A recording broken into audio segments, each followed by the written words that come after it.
Hello. For today's evening, I'm going to show you how to do the average task of my codes, which is the easiest way. So this title is entitled the Digital Piggy Bank. So let's get started and let's enjoy this.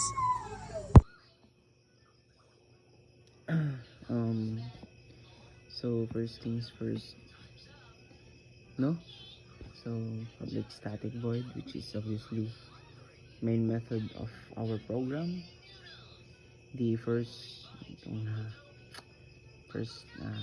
encode is that, and directly here we just have to put an int total sense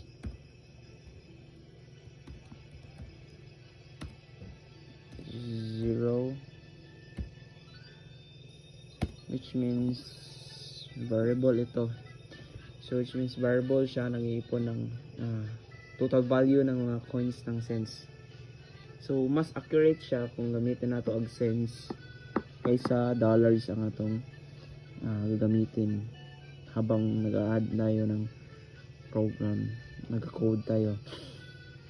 And also we add some coin, which is negative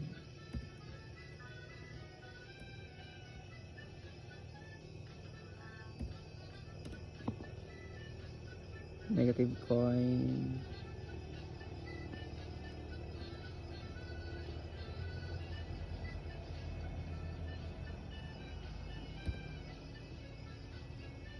So negative coin, so sa variable na ito, this variable tatanggap niya yung coin ng input ng user. Tinatanggap niya ang coin input ng user.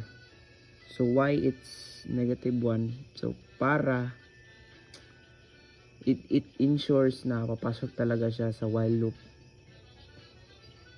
So ganyan siya. So and here we use an in while loop.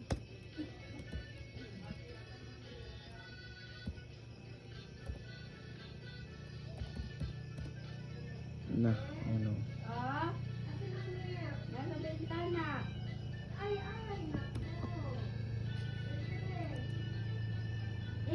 Bentana dito sa kwarto ninyo.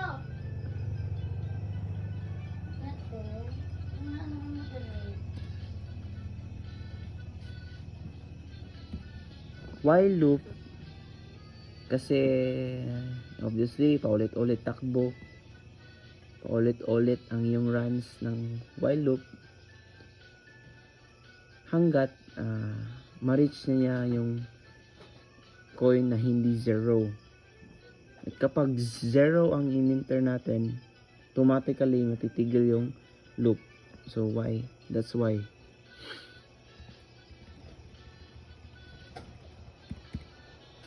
And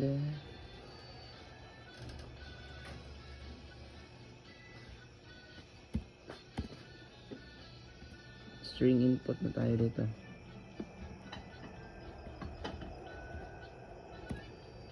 String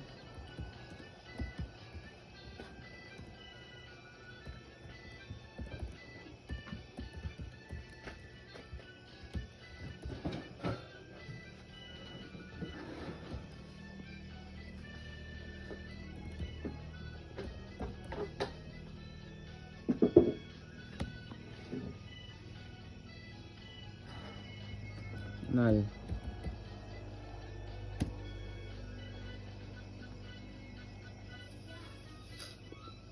Ito lalabas na ang input dialog para humingi na siya ng coin value. At ito ang main interaction ng user sa program natin. So ganyan, and then here mag-enter na tayo ng coin. Enter. enter coin value.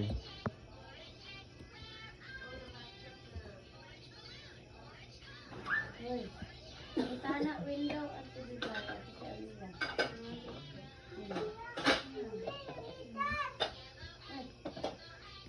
Coin value which one? 5 0 10 25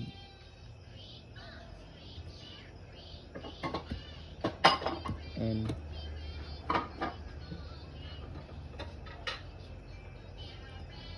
enter 0 to enter tayo ng 0 to stop, tsaka ganyan.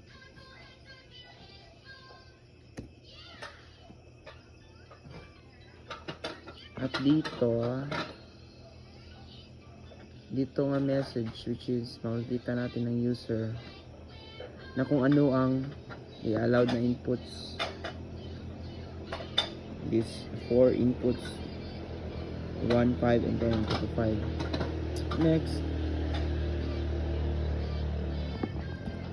input naman natin yung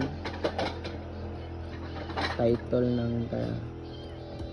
ng dialog box. Piggy Bank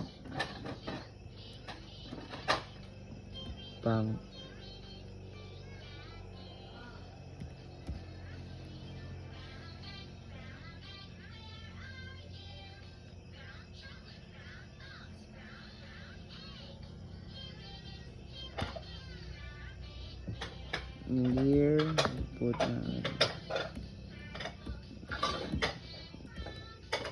nilalagay na tayo ng option pane, information message, and dito sa icon na to we use this para mukhang professional. So which means information message, it shows na yan sa mamaya pag i-run natin mag-show yan yung first na mag-show pag run natin mamaya.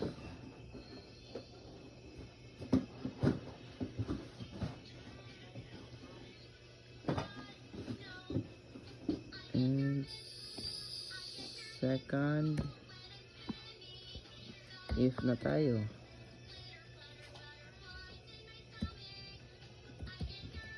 input null,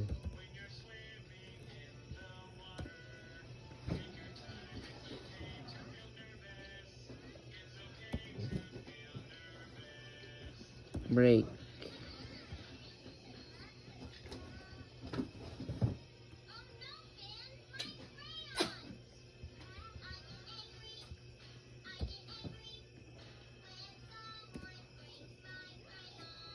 yan. Kapag naman pinindot natin yung user na cancel ang button, yung value ng input natin ay magiging null, so which means this. Kaya kailangan na siyang i-terminate natin agad ang program kasi null siya. Null. And then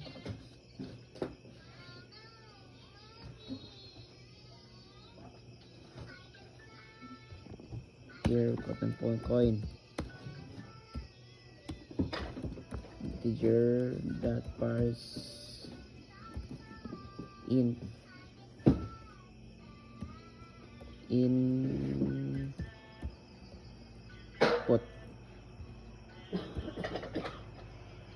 here naman dito kino-convert ang string input natin into an integer.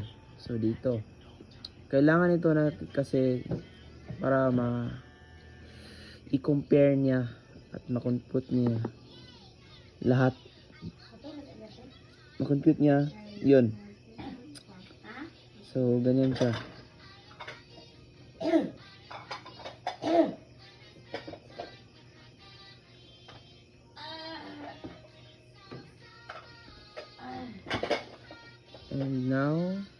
supposed to if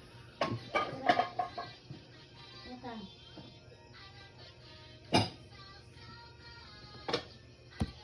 if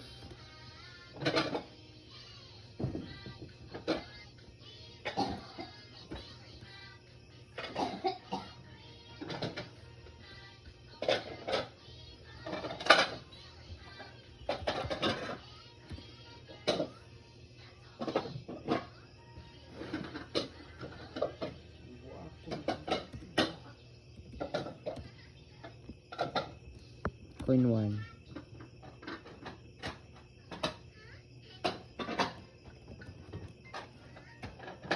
coin 2, ay coin 5, coin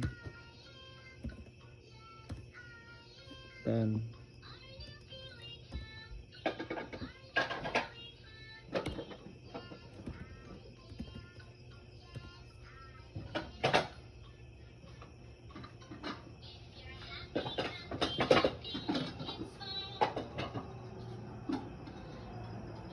coin 25,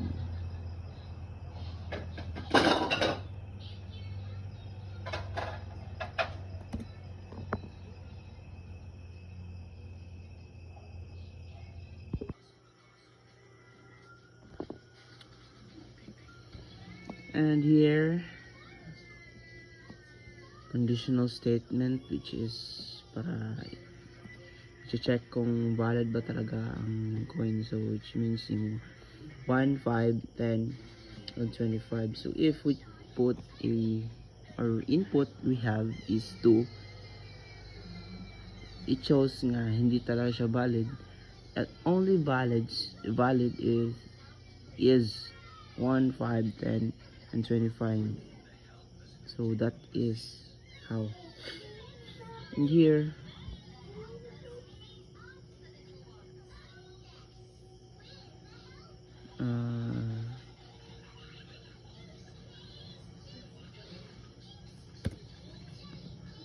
total sense.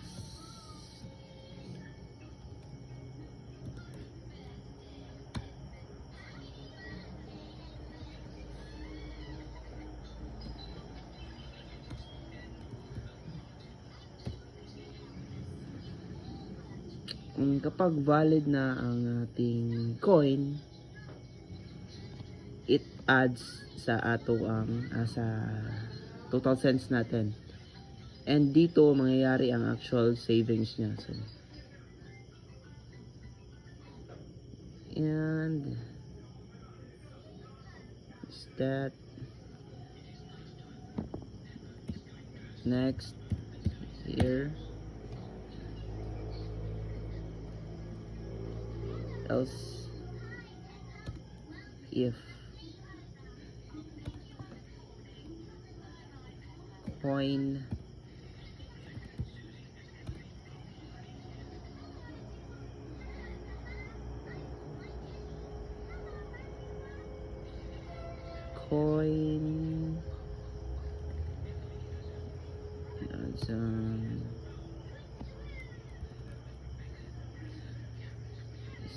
zero. Uy. I'm so hinay. I'm so hinay talaga.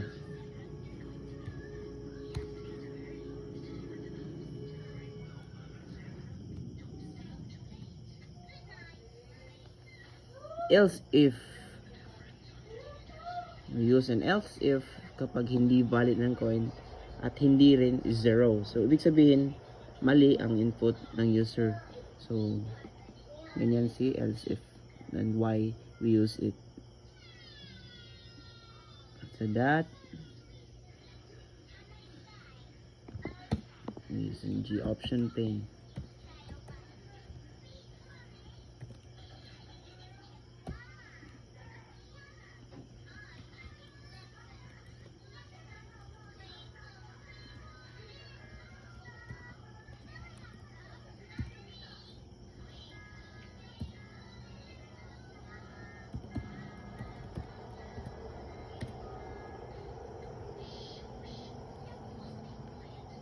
and lalabas yung error message using G option pane, show message, and labas yung error message niya, and it's I say it invalid coin para ma-inform yung user na mali ang kanyang input. So I put an input here, I put an invalid coin, invalid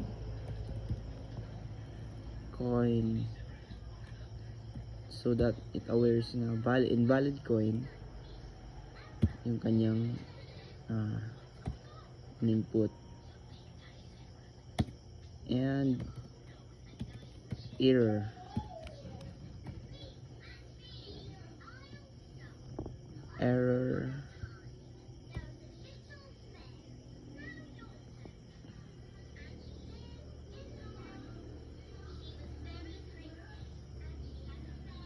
and here obviously we use we conduct a G option pane,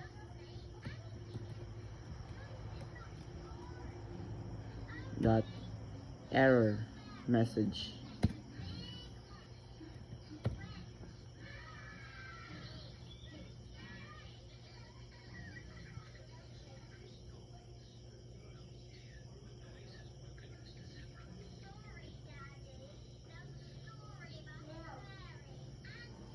Pag 0 ang input, wala na siya. So wala nang i-add. Kapag i-input natin yung 0, wala na siyang ma-add. At it will back on while condition, while structures. So, and malalabas na siya sa loop.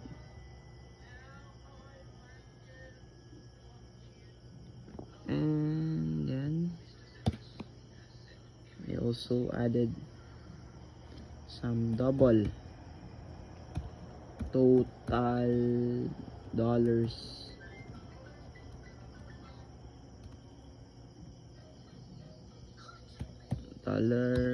total cents of it. Okay.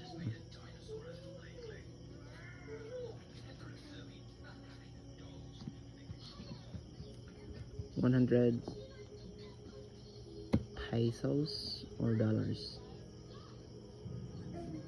So ito, conversion ito ng 2,000 cents into dollars, and hinati ito sa 100 pesos para ang lumabas ng decimal value is 100.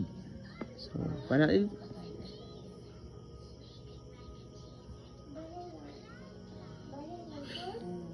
and then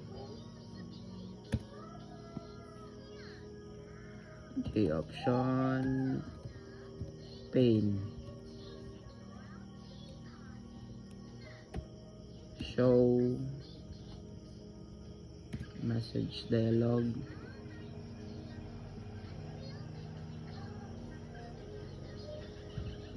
null.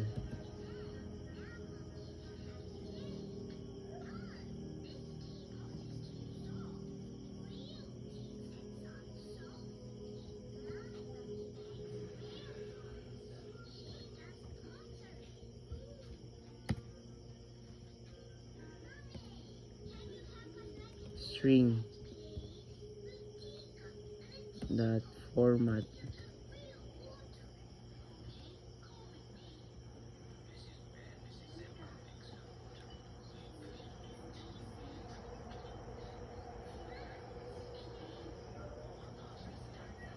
the format total savings.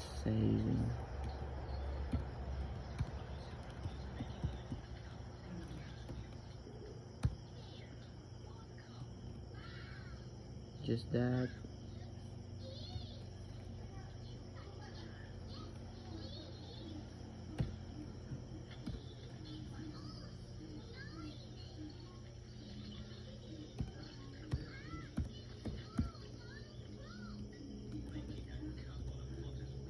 $12.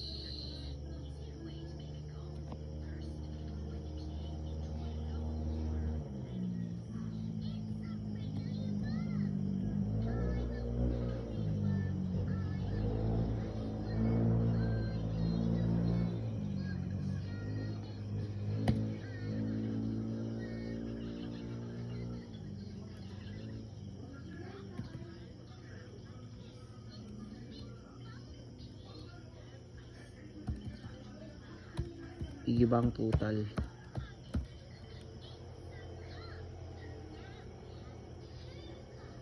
And then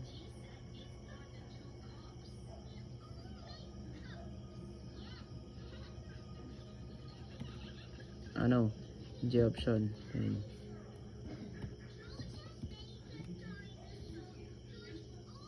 Information.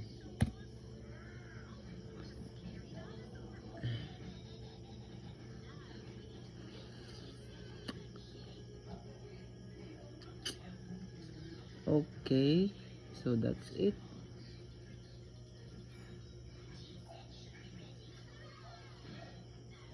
Final output dialog, which is ito. It means 2 decimal places. Example if dollar and 1.50, hindi siya peso, peso pareho no.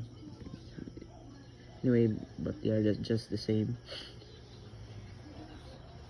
That's why the total savings in dollars or peso, total dollars, piggy bank total, and this is final. So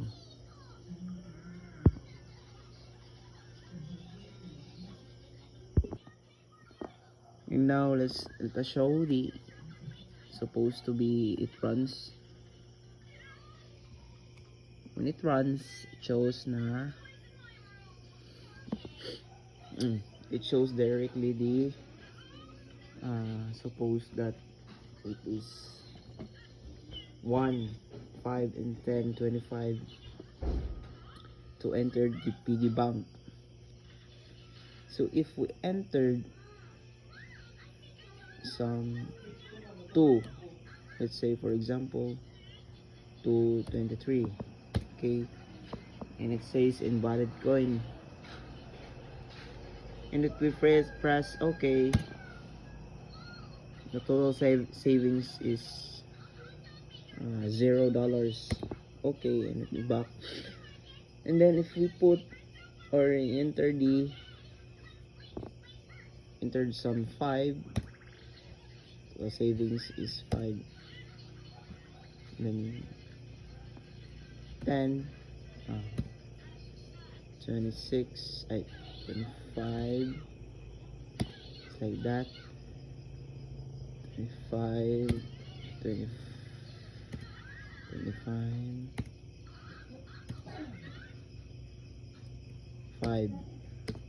5, and so on, and valid coin, and so on. And if we enter 0, the program, it shows that total savings is 0.95, and if we start okay, the program automatically stops. So just like that. So thank you, and that's it.